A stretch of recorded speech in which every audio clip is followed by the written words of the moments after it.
I'm really excited to bring you this review of a book I was sent. If you follow me on social media, you've probably seen I posted about it a while ago. It's this absolutely epic, giant Batman, the definitive history of the Dark Knight in comics, film and beyond.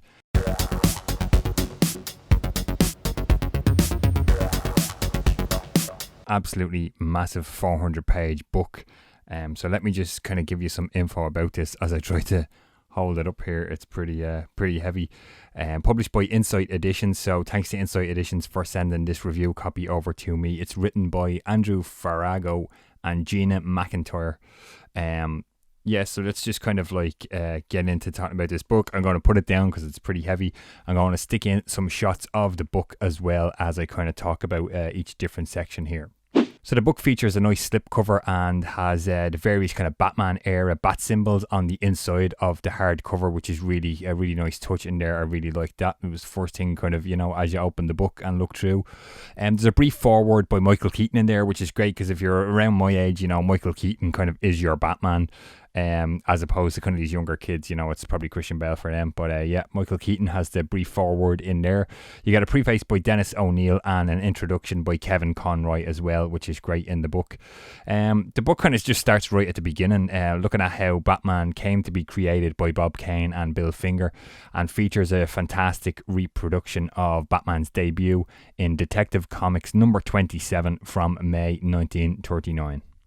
We then kind of run completely through the golden age of the comic books, delving into the history of the origins of the villains, how they were created, when they first made their appearance, all kind of details and information like that.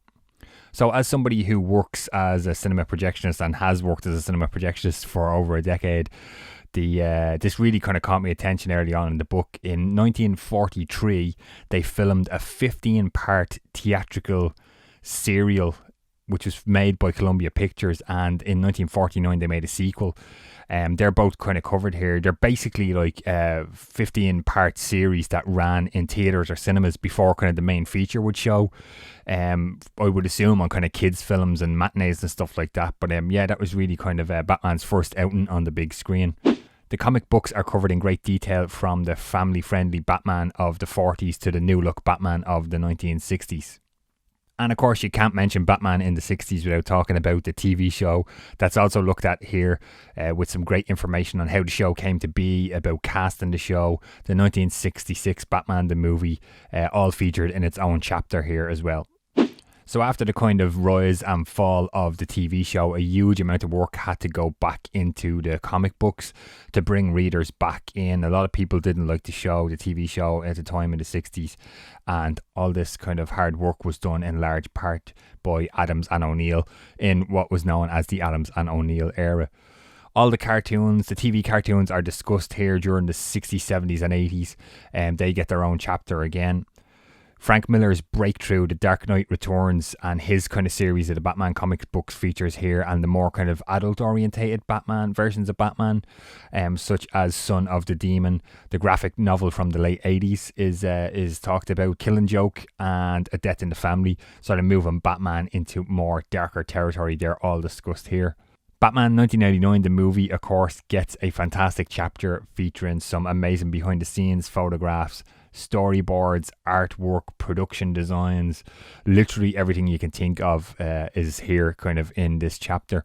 The comic books kind of move into the Legends of the Dark Knight, Arkham Asylum in the early 90s. Batman got so busy actually across various comic books that DC editors had to kind of meet twice a year to ensure continuity in Batman across all the different various books he was involved in at the time. Batman Returns, Batman Forever and Batman and Robin get one sort of chapter between them, and again features some great behind the scenes photos, production designs, artwork, costume designs, all sorts of stuff like that. Great stuff in there. Moving along to the next chapter features Batman the Animated Series, which I would remember from being a kid. Batman Beyond, the Justice League series, all featuring the cartoon sort of artwork, sketches, stuff like that. Various to mid-late 1990s comic books are discussed in the next section. Then early 2000s books are talked about, such as Hush and Frank Miller's Return, with 2002's The Dark Knight Strikes Again. Also featured is some brilliant artwork from Jim Lee in the All-Star Batman and Robin and The Boy Wonder from 2006 as well. The Christopher Nolan movie trilogy gets a whole chapter again, featuring some great behind-the-scenes photos, designs, artwork, costume designs. I believe there's a couple of storyboards in there as well. Literally, like, again, everything you would want is in there. Some more animated Batman is featured in the next section. The Batman, the return of Adam West and Burt Ward in their kind of direct-to-video animated show, and Beware the Batman as well. Batman in video games format is also discussed. That gets its own chapter as well. The mid to late 2000s comics are discussed, including the DC line-wide 1 year later kind of timeline jump, which happened in 2006, as well as 2008's Batman R.I.P. and Final Crisis in 2009, featuring some great artwork in that chapter. Once again, 2010 comics is next up, whole chapter to itself. Again, some great artwork in there. Then we move on to kind of Batman v Superman, Dawn of Justice and Justice League, featuring again some promo photos, behind the scenes photos, artwork, designs.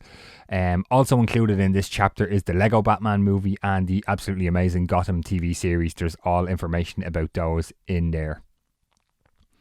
The book kind of closes out then with some Mondo artwork. If you're not familiar with Mondo, they do kind of like, I guess they do kind of alternative movie posters and that kind of thing, like commissioned stuff. They have a couple of those, and the book sort of finishes with a fantastic reproduction of a letter and a script from Bob Kane to the movie, the screenwriter Sam Hamm, which was dated back in 1986, so that's great in there. The book also has a lot of like pop-out, fold-out stuff as well that I don't want to overly show here in the video, because I want to keep some surprises for you guys if you pick this up. But yeah, overall, fantastic book. Yeah, it's I'm a huge Batman fan ever since I was a kid. There's a lot of information in here, details, history that'll absolutely just blow your mind. It's the writer's done an unbelievable job gathering all this information together, and Inside Editions done a fantastic job putting everything together in the book. A fantastic book altogether. It's an absolute must-have if you're a Batman fan. Simply put, you need to get a hold of this book. So that's going to do it for this video. Thanks for watching, guys. If you like it, please give it a thumbs up. Don't forget to subscribe to the channel, and if you haven't, please consider hitting the bell to get notified every time I post a new video. Links to my social media have been up in this top corner throughout the video. Give me a follow on there. I'm pretty active. Hopefully you will pick up a copy of this Batman book for yourself, for your collection. Fantastic. Thanks for watching, guys, and I'll talk to you on the next video.